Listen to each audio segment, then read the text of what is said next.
नमस्कार दोस्तों। अगर किसी राज्य में चुनाव होते हैं तो उस चुनाव में जो पार्टियां जाती हैं, विपक्ष सरकार की नाकामियां गिनाती हैं और जो सरकार में होती है वो अपनी कामयाबियां गिनाती है। यही होता है ना। और दोनों पार्टियां वादे करती हैं कि हम ये वादा करते हैं, हम वो वादा करते हैं, और फिर जिसको पब्लिक चुनती है वो सत्ता में बैठता है। लेकिन अगर किसी राज्य में दोनों पार्टियां ये कहकर चुनाव में उतरे कि उस पार्टी के अंदर ये हो रहा है, ये कहे कि इस पार्टी के अंदर ये हो रहा है, ये कहे कि उस पार्टी में ये होगा, ये कहे उस पार्टी में ये होगा, तो थोड़ा-सा हैरान तो आप भी होंगे ना। और फ़र्क सिर्फ़ इतना है कि जो प्रदेश के मुख्यमंत्री हैं, बीजेपी के जो सर्वेसर्वा हैं वहाँ, हिमंता बिस्वा शर्मा, वो जो नफ़रत की राजनीति, ख़ास करके मुसलमानों के खिलाफ नफ़रत की राजनीति कर रहे हैं, वो कांग्रेस नहीं करती। वो फ़र्क है दोनों में। अब सोचिए, आज तक चैनल ने एक पंचायत करके प्रोग्राम किया असम को लेकर। उस मंच पर हिमंता बिस्वा शर्मा भी पहुंचे, कांग्रेस के पवन खेड़ा भी पहुंचे, सब पहुंचे। उस पंचायत प्रोग्राम में कुछ असम के चुनाव का अलग ही रंग देखने को मिला, जहां पर हिमंता बिस्वा शर्मा खुलेआम मंच से कहते हैं, खुलेआम, कि मैं 70 लाख जो वहाँ इल्लीगल इमिग्रेंट है, मुसलमान, अब जो भी उनको मियाँ कहे को जो भी कहते हो, मैं उनको भगा तो नहीं सकता कहीं, लेकिन उन पर इतना प्रेशर डालूंगा, यानी उनको इतना तंग करूंगा कि वो खुद असम छोड़कर जाने पर मजबूर हो जाएं। 70 लाख मुसलमान, ये मंच से कह रहा है, एक चैनल के मंच से कह रहा है प्रदेश का मुख्यमंत्री। सोचिए, नफरत का आलम यह है। 70 लाख का दावा कर रहे, 17, उस सूची, जब आपके पास सरकार है, देश का गृह मंत्रालय भी आपका है, सब कुछ आपके पास है, सूची क्यों नहीं जारी कर देते आप? अगर आप कहते हैं कि 70 लाख ये इमिग्रेंट है, प्रेशर बना के मैं उन्हें मजबूर करना चाहता हूं बाहर जाने के लिए, उस 70 लाख की एक सूची जारी कीजिए। वो तो नहीं करेंगे, लेकिन मंच से कह रहे हैं कि मैं प्रेशर से उनको भगाना चाहता हूं। खैर, ये हिमंता बिस्वा शर्मा। दूसरा, वही हिमंता बिस्वा शर्मा एक और दावा करते हैं, कह रहे हैं कांग्रेस के जितने कैंडिडेट्स की जो लिस्ट आएगी उसमें 30 लोग मेरे होंगे। सोचिए, हिमंता बिस्वा शर्मा इतना बड़ा दावा कर रहे हैं कि 30 लोग मेरे होंगे। क्यों? क्योंकि उसके बाद जो राज्यसभा चुनाव होंगे उसमें वो मुझे सपोर्ट करेंगे। यानी ये भी मान रहे हैं कि जो 30 उनके होंगे वो जीतेंगे भी। 30 जीते होंगे उसके। हिमंता बिस्वा शर्मा के मैथ कैलकुलेशन देखिए, 126 कुल सीट है, 22 सीट पर वो पहले ही कह चुके हम उम्मीदवार नहीं खड़े करेंगे, यानी 22 सीटें वो कांग्रेस की झोली में मान के चल रहे हैं, मुस्लिम आबादी वाले 22। 30 वो कह रहे हैं कि मेरे कैंडिडेट होंगे, और वो कह रहे हैं बाद में मुझे राज्यसभा चुनाव में सपोर्ट करेंगे। इसका मतलब उसके लिए उन्हें जीतना पड़ेगा। अगर मान लीजिए हिमंता बिस्वा शर्मा कह रहे हैं कि 30 मेरे हैं, तो वो 30 जीत रहे हैं। 30 और 22 कितने हो गए? 52। 52 तो ऑलरेडी हो गए। और मेजोरिटी के लिए कितने चाहिए? मेजोरिटी के लिए चाहिए 63, 64। तो कांग्रेस में क्या इतना भी दम नहीं है कि वो 12 सीटें और जीत पाए? इतना दम तो रखती है कांग्रेस। भाई, 30 सीटें हिमंता बिस्वा शर्मा जितवा रहे हैं, 22 वो छोड़ चुके हैं, कांग्रेस को मान रहे हैं। चलिए 22 में से 2 अगर और भी गई, 20 तो कांग्रेस की झोली में मान रहे हैं और सारे विशेषज्ञ मान रहे हैं। 30 और 20 50, 14 सीट कांग्रेस अपने दम पे नहीं जीत पाएगी। 14 में से भी मैं आपको बताता हूँ, 14 में से भी एक सीट हिमंता बिस्वा शर्मा और कांग्रेस को जीता हुआ मान रहे हैं, वो भी बताता हूँ। लेकिन कैलकुलेशन देखिए हिमंता बिस्वा शर्मा की, 14 सीट में से 13 सीट जीतने लायक नहीं समझ रहे कांग्रेस को। 14वीं सीट वो है जहां से गौरव गोगोई चुनाव लड़ रहे हैं। जब उनसे सवाल पूछा गया कि आप जोरहाट से, जहां से गौरव गोगोई चुनाव लड़ रहे हैं, आप वहां से उनके खिलाफ चुनाव लड़ना चाहते थे, आपने क्यों नहीं लड़ा? तो उसके जवाब में हिमंता बिस्वा शर्मा ने मान लिया कि वो अगर जोरहाट से चुनाव लड़ेंगे तो वो हार जाएंगे। यानी गौरव गोगोई से हार के डर से उन्होंने जोरहाट से चुनाव नहीं लड़ने का फैसला किया। जरा सुनिए। आपने जवाब नहीं दिया। क्या जवाब बताइए? जोरहाट से आप चुनाव लड़ रहे हैं? देखिए, जोरहाट में हमारा चुनाव लड़ने का मन था।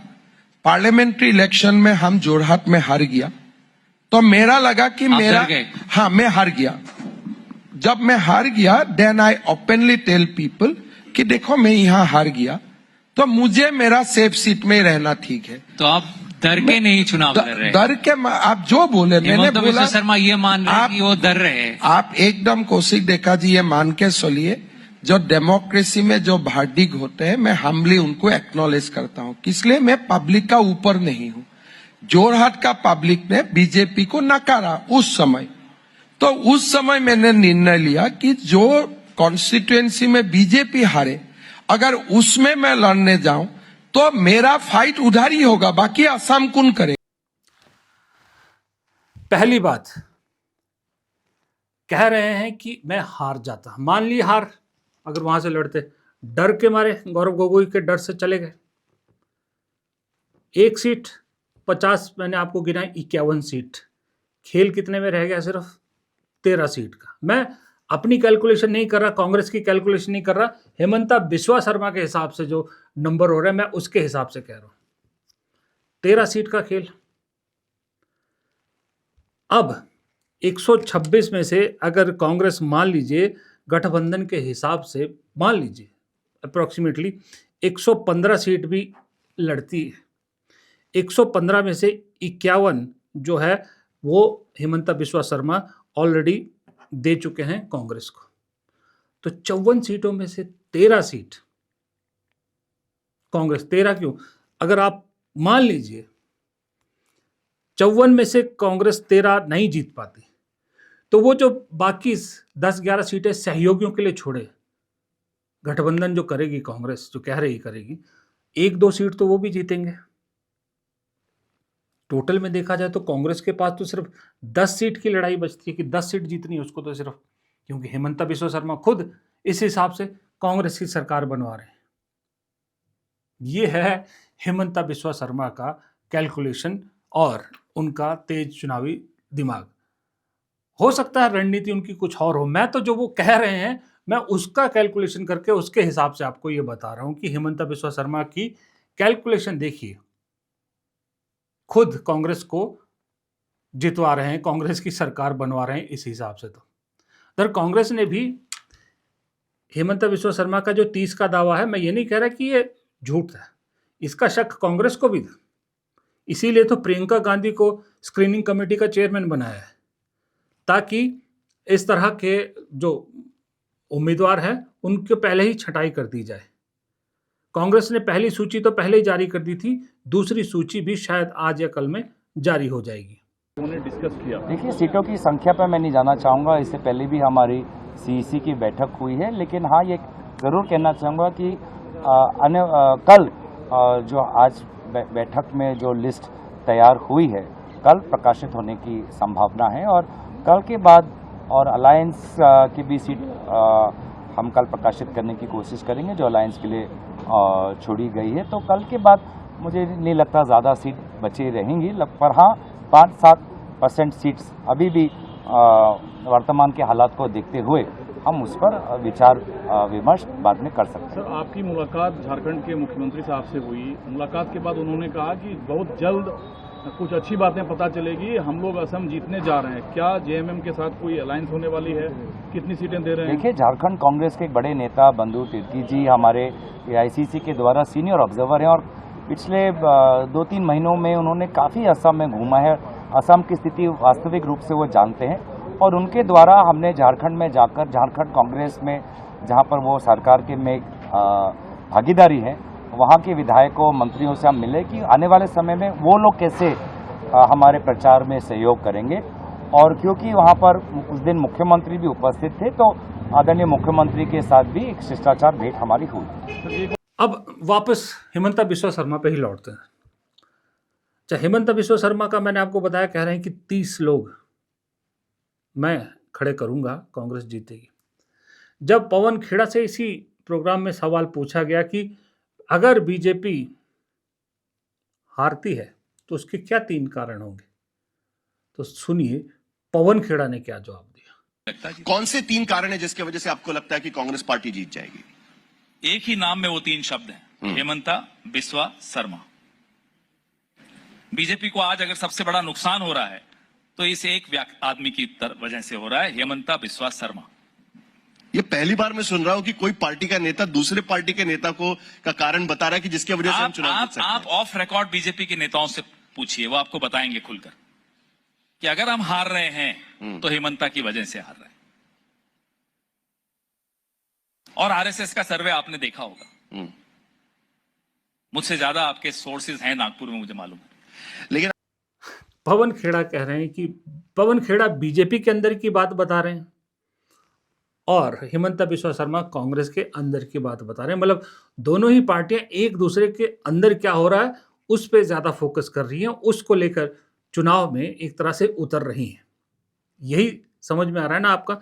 लेकिन कहानी दरअसल ये है कि देखिए, ऊपरी तौर पे इसी प्रोग्राम में भी हिमंता बिस्वा शर्मा से एक पत्रकार ने, है तो क्या पत्रकार है, पता नहीं क्या कैसा पत्रकार है, हमारे पुराने साथी हैं, नहीं बोलना चाहिए, लेकिन ऐसा सवाल पूछा कि जो भी मुख्यमंत्री चुनाव में जाता है उसके चेहरे पे टेंशन होती है, आपके चेहरे पे तो बिल्कुल टेंशन नहीं है।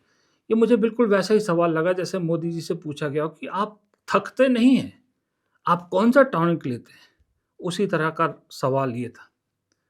पर खैर, हिमंता बिस्वा शर्मा जो दिखा रहे हैं अपने आप को कि मुझे टेंशन नहीं है, हकीकत तो ये है कि दूसरों के घरों में वही झांकता है ज़्यादा, जिसको पता होता है कि मेरे घर में कुछ है नहीं जो छुपाऊं, जिसको मालूम है कि उसके घर में छुपाने के लिए बहुत कुछ है, वो दूसरों के घरों में ताका झांकी नहीं करता।